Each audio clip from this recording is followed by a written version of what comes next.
Hi, I'm Eric Voss. I'm Philip Molina. And this is a breakdown of Game of Thrones, the season 7 finale. The dragon and the freaking wolf. Guys, oh man, this was so fast this season.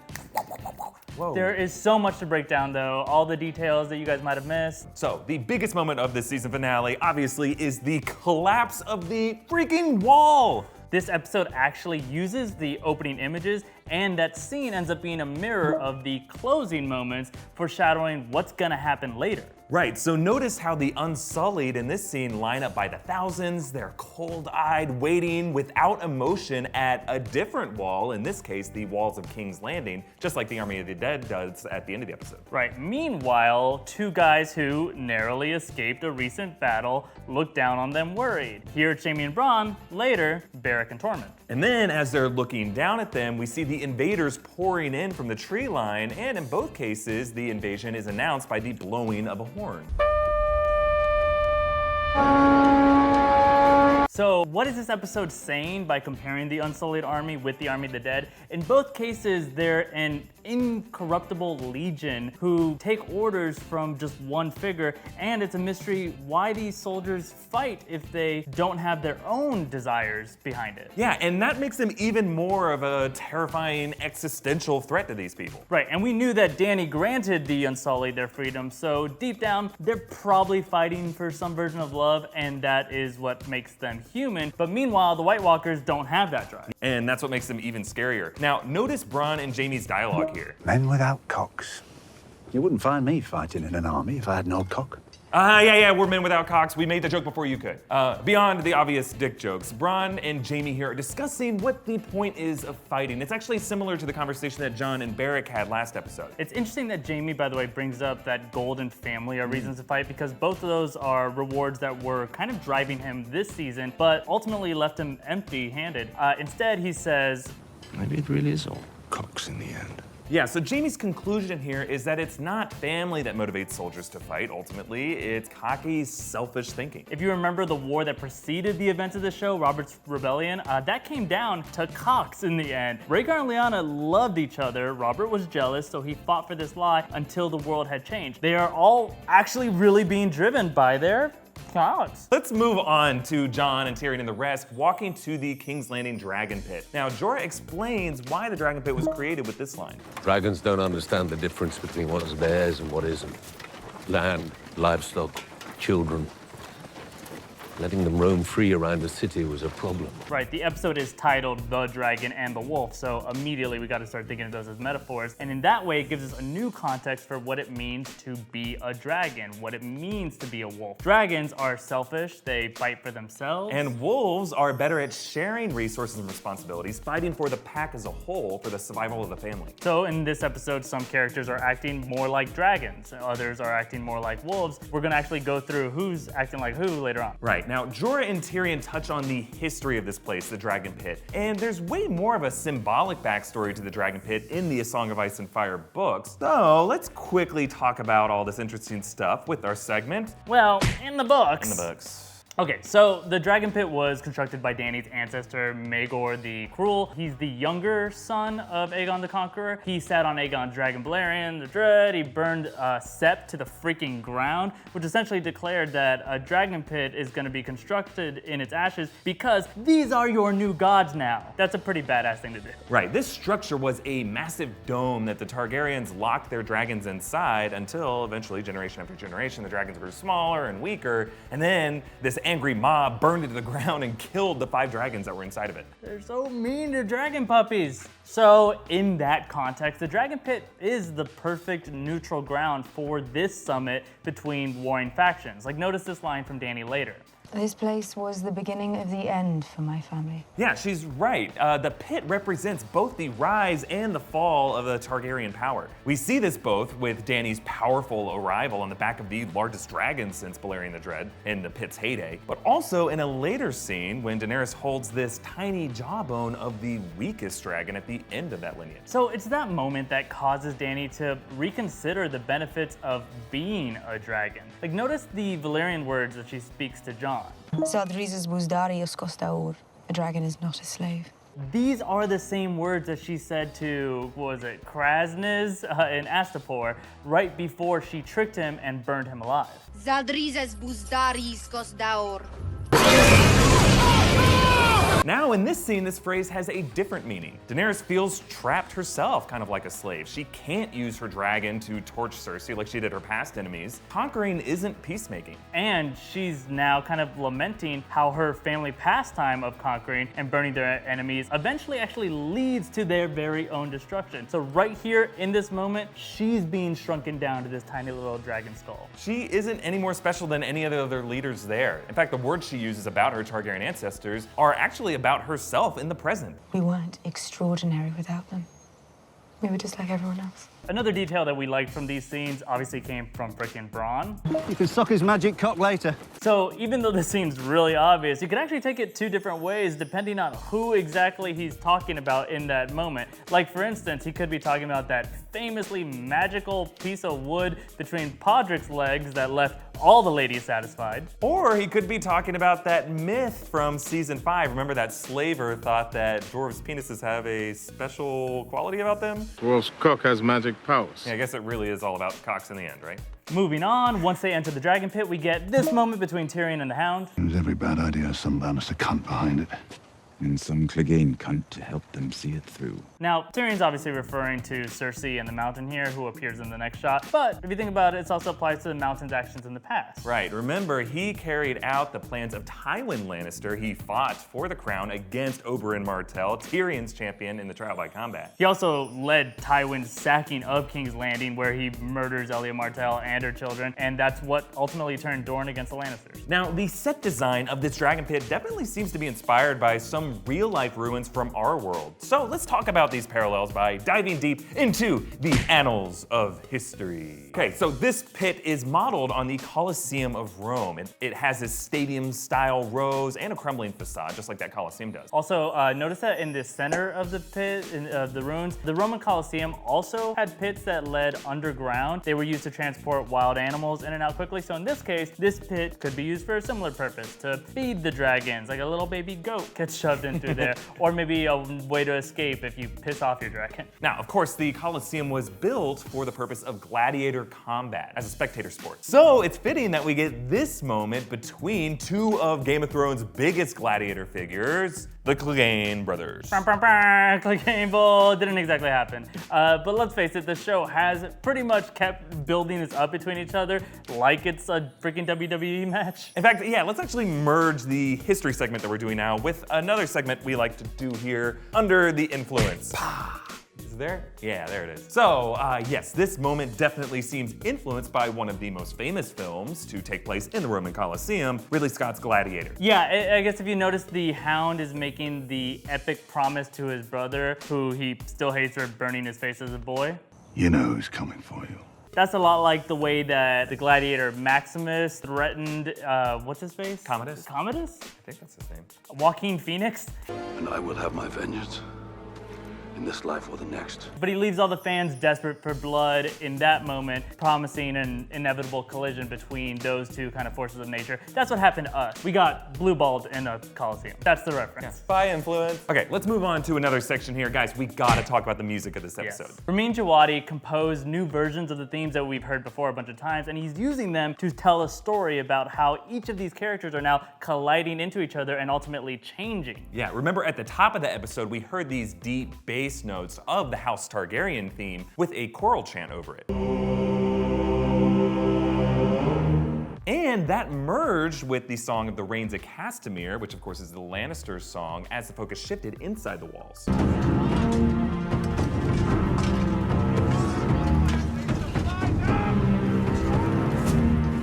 So the music starts by establishing Targaryens and Lannisters as mortal enemies at each other's throats. Right, and here in the Dragon Pit, Djawadi features several main themes to convey that dramatic shift that keeps happening. Like, he starts actually with the main Game of Thrones theme song as they enter the pit, but you can notice the melody is incomplete.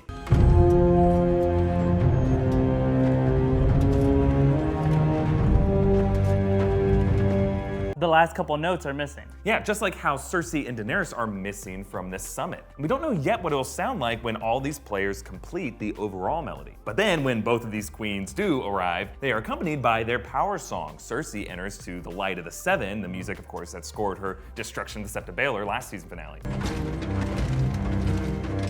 And then when Daenerys arrives, we have the House Targaryen theme.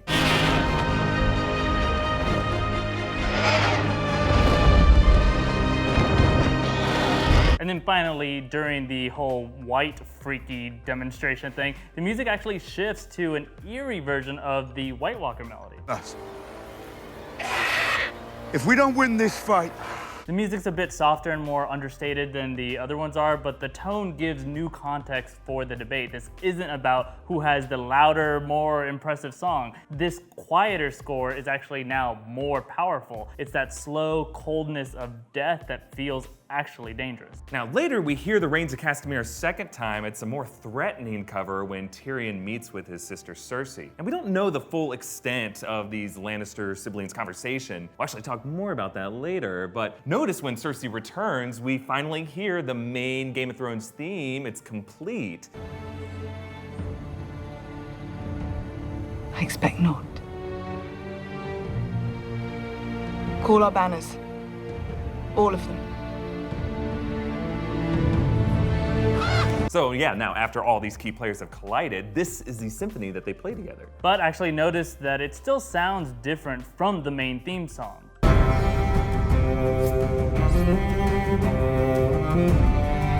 Perhaps you'll remember I chose to help. With no promises or assurances from any of you. That's because it's a false agreement. Right, Cersei doesn't intend to honor this deal here. So the version of the theme that we hear now is in a minor key, representing this overall failure. He was giving it away the whole time. There was also one popular melody that was kind of missing from this sequence, the House Stark theme. Right, we actually hear that later with Sansa and Arya. And the snows fall and the white winds blow. The lone wolf dies, but the pack survives. But notice that the violin melody has this added folksy bend to the final few notes.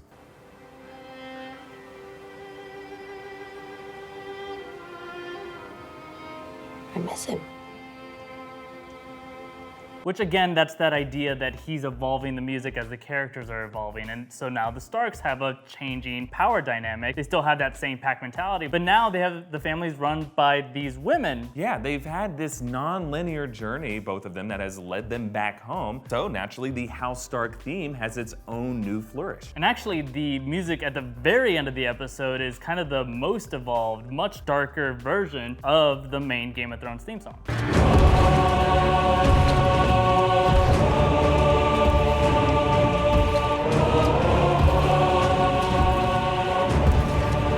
Yeah, by breaking the wall, the Night King has changed the map of Westeros permanently. So the composer takes the music we usually hear when we see the map, the opening credits, and transforms it into this haunting upside-down version. So moving on, this episode was directed by Jeremy Podeswa, who also directed the season premiere. And that's something that Game of Thrones keeps doing, by the way, is they let directors pair up episodes, and then you get to realize, like, oh, they're making callbacks to their own thing. So one thing he did in that episode was hide subtextual conversations beneath the dialogue, told through the eye lines and reaction shots that are all kind of missable moments. Yeah, he actually does that again this episode. The showrunners brought up this example of how complicated the reaction shots were planned out. This moment between Cersei, Brienne, and Jaime. Cersei glares at Brienne. She's clearly like jealous that she and Jaime had some sort of strong relationship, though it was just based on mutual respect. Yeah, and then Brienne's eyes are nervously darting over to Jaime. She clearly doesn't want to get in the middle of this love triangle between these two. Jaime has that moment where he looks down, he's avoiding eye contact with his sister, and then Cersei glares at Jaime, about to say something about his emotional affair. Yeah, before the dragon cuts him off. Also in this scene, notice there's an important moment between Tyrion and the Greyjoys.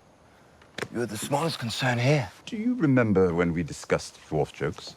His wasn't even good. So technically here, Tyrion is referencing that moment with Theon back in season 6. Everyone who makes a joke about a dwarf's height thinks he's the only person ever to make a joke about a dwarf's height. Moving on to the Lannisters, this episode shows what was left of the Lannister pack that is now all broken up, and it all starts with this really tense reunion between Cersei and Tyrion. Yeah, notice what Cersei says about Daenerys here. I shouldn't be surprised. I suppose she's your kind of woman. A foreign whore who doesn't know her place. She's actually referencing Shae, which obviously is a sore subject for Tyrion. Shae was foreign, she wasn't from Westeros, and Tyrion snuck her up in the Red Keep as a handmaid. She didn't know her place. She ultimately also turned against Tyrion and then testified against him, and then he murdered her. So yeah, it's not the best memory for him to have that compared to. Yeah, Cersei is basically telling Tyrion that, like Shae, Daenerys doesn't really care about him and might betray him if it's ever in her interest. Now I want to talk about real quick that moment where Cersei places her hand on her outer womb. Tyrion cuts her off and he calls out the fact that she's pregnant, but I think he actually figured it out before that moment. Yeah, notice when he places the wine in front of her, she doesn't drink it. Now, Tyrion knows how much the two of them love wine. So there can only be one reason why Cersei would not be drinking. She's hungover. Okay, so this scene cuts off mid-conversation, and later Cersei comes back to Daenerys and Jon and declares that she's willing to go along with their plan. Now, a lot of you are asking what really was going on here. Later, we actually learn that Cersei is double-crossing them, but what did Tyrion say to Cersei to get her to seemingly agree to this plan in the first place? What happened in those moments we didn't see? We have some deeper thoughts on this, so let's dive into theory time. So, what would Tyrion be able to promise Cersei that would, in this moment at least, be something that she would agree to? Remember, he did just learn that Cersei was pregnant. So, could Tyrion have made a secret pact with his sister that, if she would allow her forces to join with Dany and Jon's, he'd guarantee that that child would make it into the line of succession after Dany's gone? Yeah, basically promised that whatever happens, the next king or queen of Westeros would still have Lannister blood. Remember, last episode, Tyrion's main concern was setting in place a line of succession, a new system of government entirely to take over after Daenerys is gone. This plan would basically kill two birds with one stone for him. Also, it could explain why he has that weird, concerned look later in the episode. We went over some alternate theories in Westeros Weekly that you can go watch, but if it's because of this secret pact, then when Dany and Jon are hooking up, if she actually isn't barren and they do have a child, well, that would spoil his whole thing he just did with Cersei. Yeah, a secret pact might also explain why later she says this to Jaime. I always knew you were the stupidest Lannister.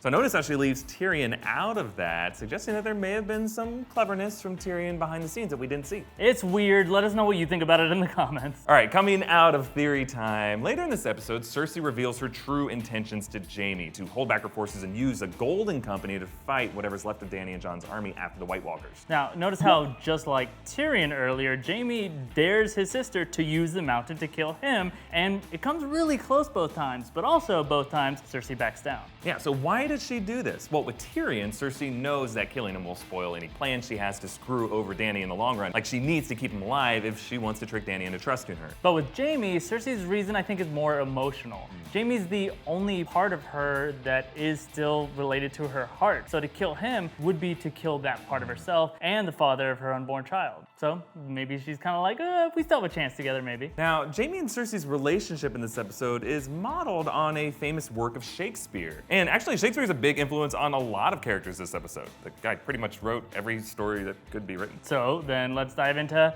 Shakespeare did it. Shakespeare did it. Okay, so earlier in the episode, we see an example of that Shakespearean influence with Euron Greyjoy, actually. Because remember how he had that interesting, kind of cowardly reaction to the White? I've been around the world. I've seen everything, things you couldn't imagine, and this is the only thing I've ever seen that terrifies me.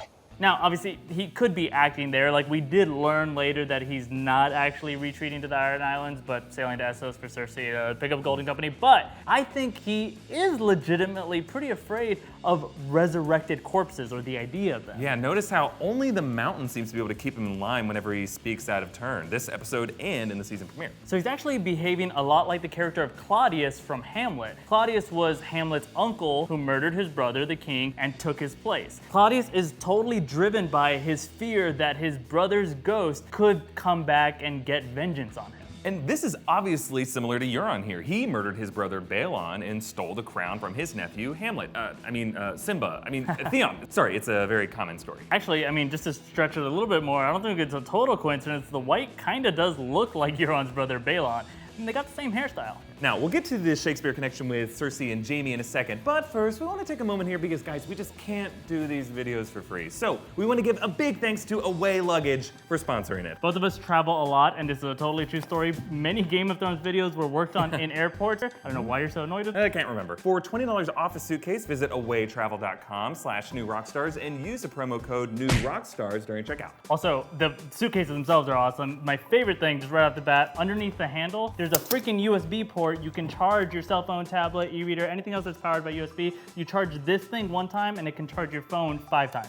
So you don't have to use that awkward, like, stand-up thing that everyone's crowding around in the airport. You can try it out, 100-day trial, and then you get to know it, go beyond the wall with it. And if you don't like it, you can return it. Full refund, no questions asked. Yeah, again, just visit awaytravel.com/newrockstars and use that promo code NEWROCKSTARS during checkout for a $20 off a suitcase. Okay, back to Jaime and Cersei's Shakespeare influences. Yay! Yay! They're inspired by Antony and Cleopatra. That's the relationship that was one of the greatest romantic tragedies, and it's kind of happening again right here. Antony was a Roman war commander with one of Shakespeare's most complex and divisive female characters. Like Cersei, she was both scorned and loved by audiences. So Cleopatra does a lot of the same stuff Cersei does. She makes Antony jealous with another man, and eventually, after a series of military defeats on her behalf, Antony turns against her. It's just like what's happening between them this episode. Yeah, a military commander suffering on the battlefield for this toxic queen who makes him jealous with another guy, Euron. And there's actually some other parallels too, but it's starting to feel like they're doing it so on purpose that it would be potential spoilers between what's gonna happen with Cersei and Jaime. So we're not gonna go into it, but you're always welcome to read Antony and Cleopatra's story. It ends as a tragedy, like a lot of Shakespeare stuff does. Yeah, let us know what you think about this parallel in the comments, but there's another interesting element about this whole Cersei-Jaime scene that we want to mention. This scene is actually the second half of their scene that we saw in the other Jeremy Podeswa directed episode, the first episode of the season. Yeah, the two scenes are actually mirror images of each other, the beginning and end of one long conversation between them over this whole season. Notice how the blocking is parallel, with each one arriving to and leaving the other as they stand alone on the giant map. And they're circling back to the same exact debate points. Jaime is still incredulous that Cersei refuses to even consider alliances, while Cersei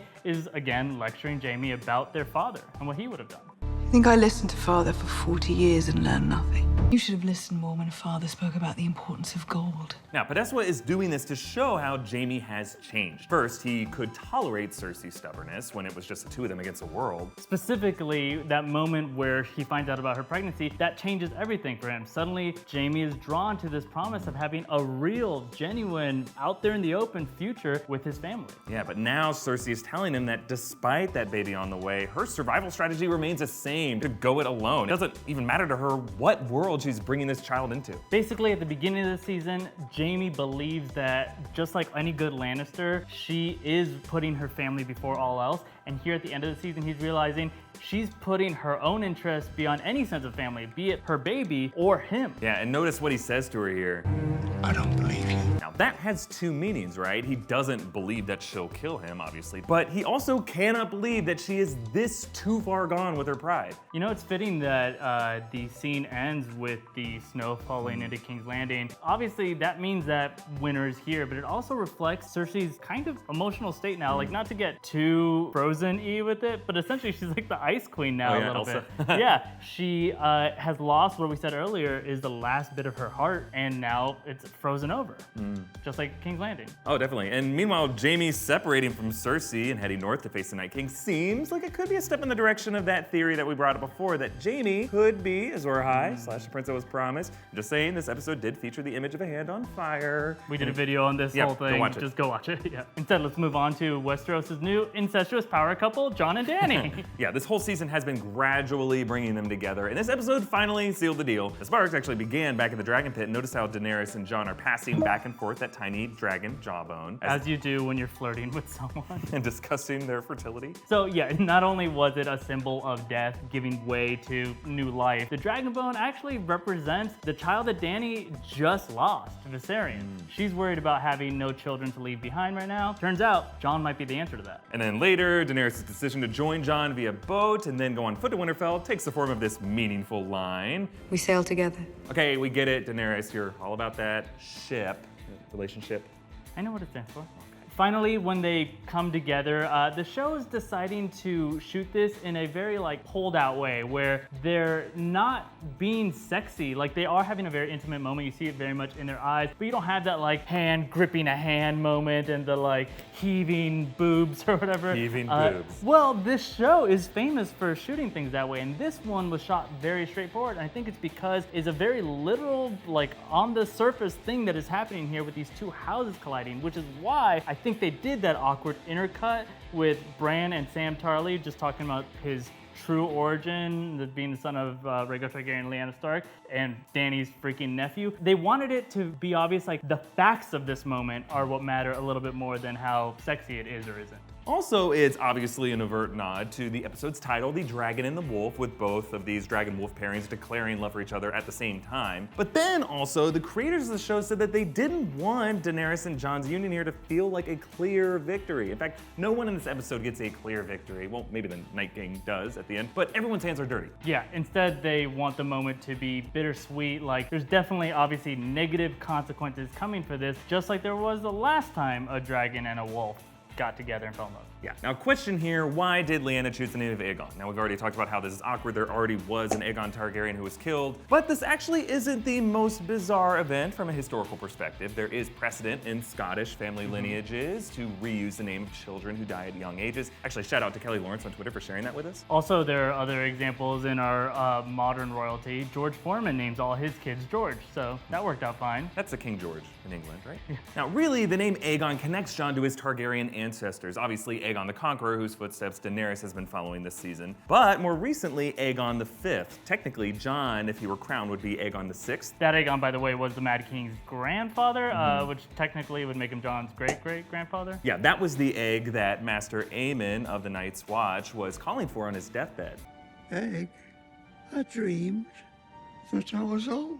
Aw, he actually did spend his last moments with a Targaryen kind of named Egg, Little Egg Snow. Now, one last point about this, the actor playing Rhaegar Targaryen is Wilf Scolding. A lot of you actually pointed out how much he looks like Viserys, but that is by design. Yeah, it's not that Rhaegar just happens to also look like Viserys. Remember, Rhaegar was like a celebrity, so his little brother Viserys is gonna grow up trying to emulate Rhaegar's look. Yeah, it's just we had a negative connotation of this look because our first impression of it was from this poser. Call him that to his face. He's not here. He's poser.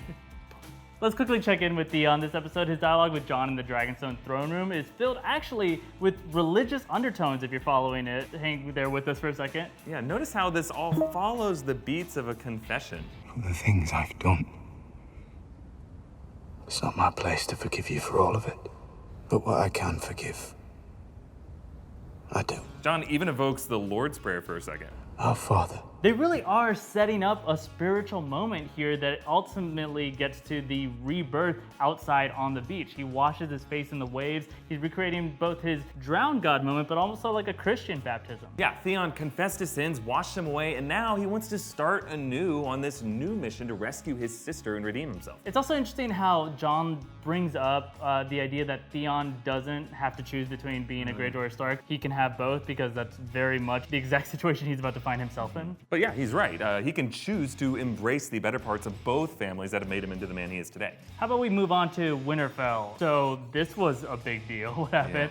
So Littlefinger met with Sansa in private, and he does a couple of interesting things here. Yeah, notice how he turns his wolf figurine on the mantle toward himself. This represents the position that Littlefinger has put himself in. He thinks he's in control, manipulating each young wolf in the direction he wants them in, without realizing that he has left them with their open jaws pointed directly back at him. He also tries to cast doubt on Arya's time with the Faceless Men with the line, I never trust godly men. It's an overall fear of faith in general that we've actually seen from Littlefinger before. Remember in King's Landing, the Faith Militant had taken over? Oh, right. That was the last time he visited King's Landing. He realized that these people driven by religious zealotry are the most incorruptible by his political manipulation. Supposedly. It actually also applies to Bran, right? Because Bran is kind of a god or godly man. Yeah, that's right. He possesses the powers of the old gods, the Children of the Forest, that give Bran these supernatural abilities that pose really the biggest threat to Littlefinger. It just seems like the purpose of this whole thing has been a setup for Littlefinger representing the old style of playing the Game of Thrones, and now it's been overtaken by freaking like god issues and supernatural forces. This is not a place for him to exist any longer. Yeah, also Littlefinger plays this game with Sansa, which takes the form of a Q&A session where Sansa has to assume the worst about Arya. They assume the worst. What's the worst reason they could possibly have for saying what they say and doing what they do? Then I ask myself, how well does that reason explain what they say and what they do? Yeah, and this is interesting because last episode, remember, Sansa played a similar game with Arya, the game of faces. I ask you a question about yourself, and you try to make lies sound like the truth. If you fool me, you win.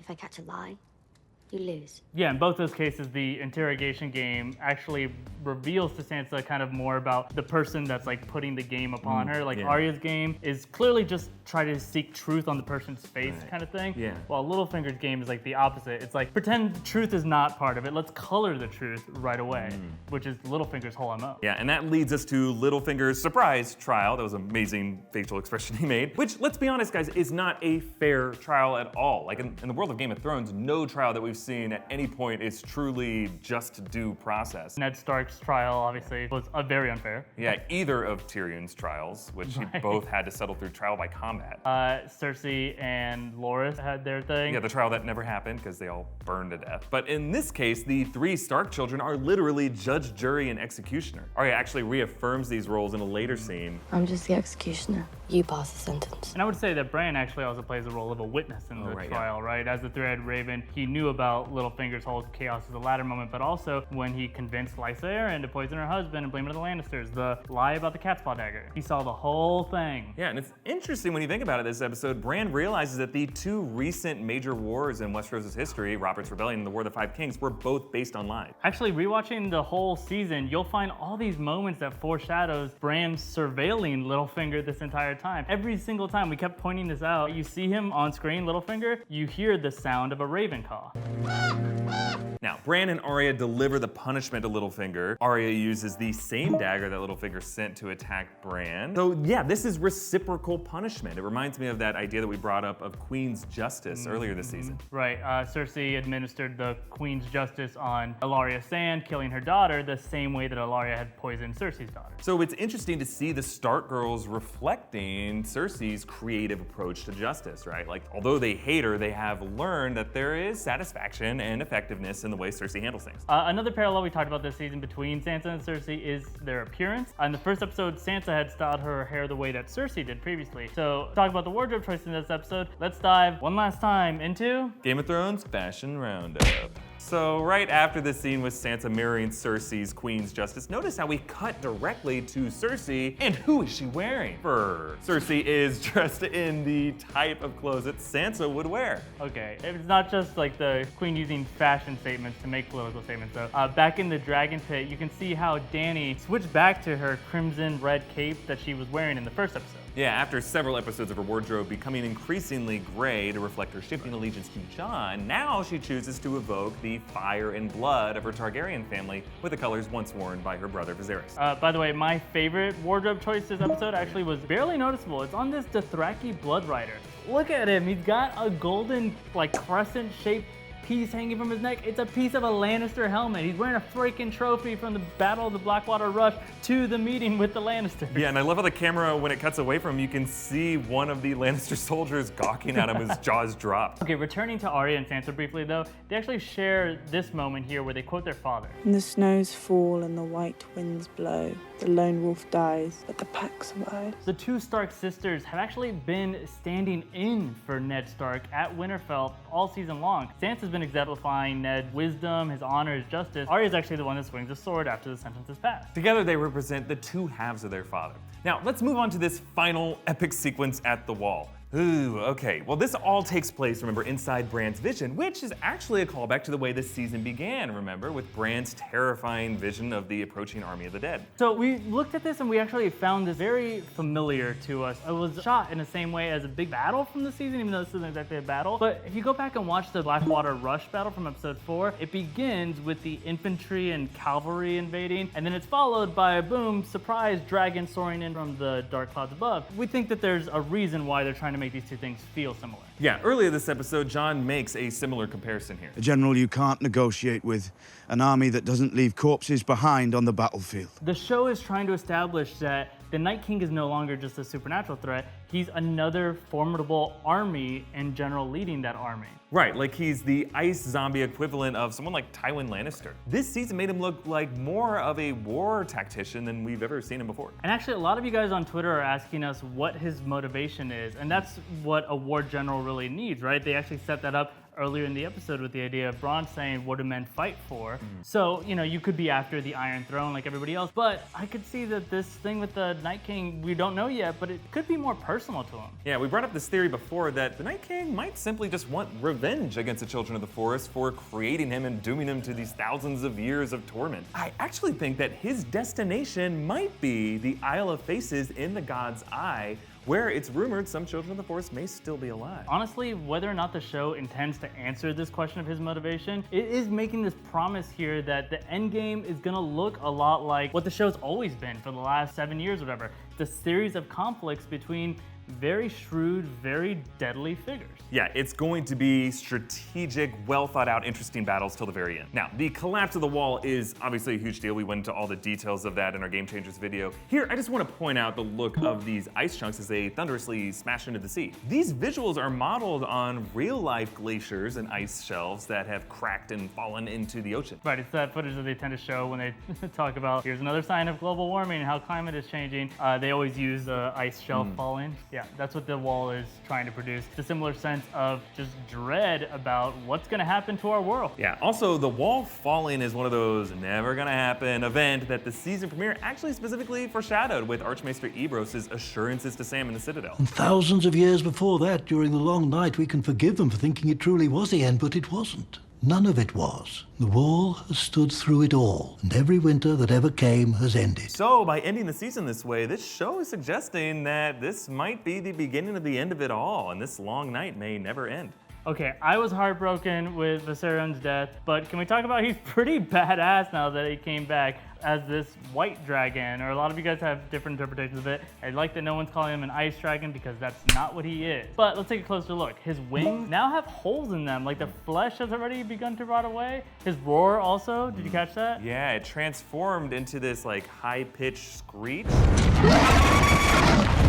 Yeah, this is a lot like the White Walker's sound. Once the corpses get resurrected, they have this monstrous wail. It's kind of like the show's sound of death. I think the most interesting thing that we gotta talk about with this new dragon is blue fire. Why is it blue? Okay, at first it's kind of like, how? Why? Right. Did his biology change? Did they add food coloring Yeah, to some people are his comparing fire? this blue flame to oxyacetylene torches, which are also blue and way hotter than normal fire, which might explain why the flame could have burned straight through the wall. Right, flame as it burns hotter is blue. But that wasn't holding on to us, this idea of like the real chemistry of the dragon.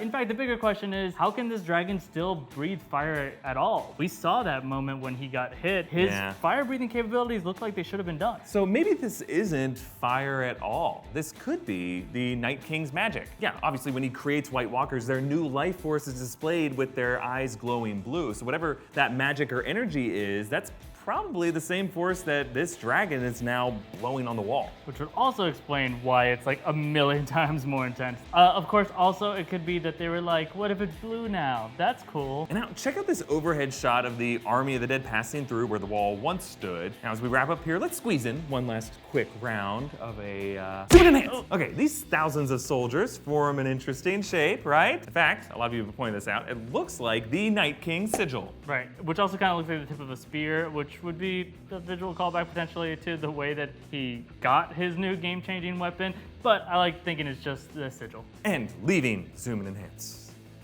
That was the entirety of Zoom and Enhance. We didn't even really zoom. So this was short. We didn't do either. How about we talk about the closing images and what they mean? So the finale is called The Dragon and the Wolf, right?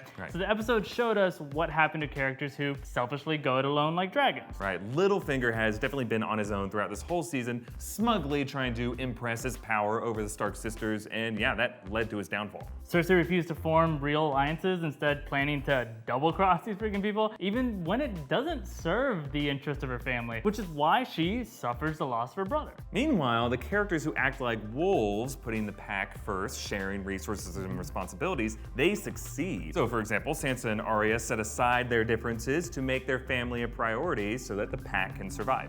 Also, surprisingly new to the way of the wolf, Jaime. He saw how Cersei's rationality wasn't in the interest of their pack or their family, so he left her to join up with a new pack, probably giving his unborn child a better chance for survival than the kid would have had anyway. Theon, of course, also exhibits sort of a pack mentality. He forges this new path for himself that leads to him reuniting with his sister.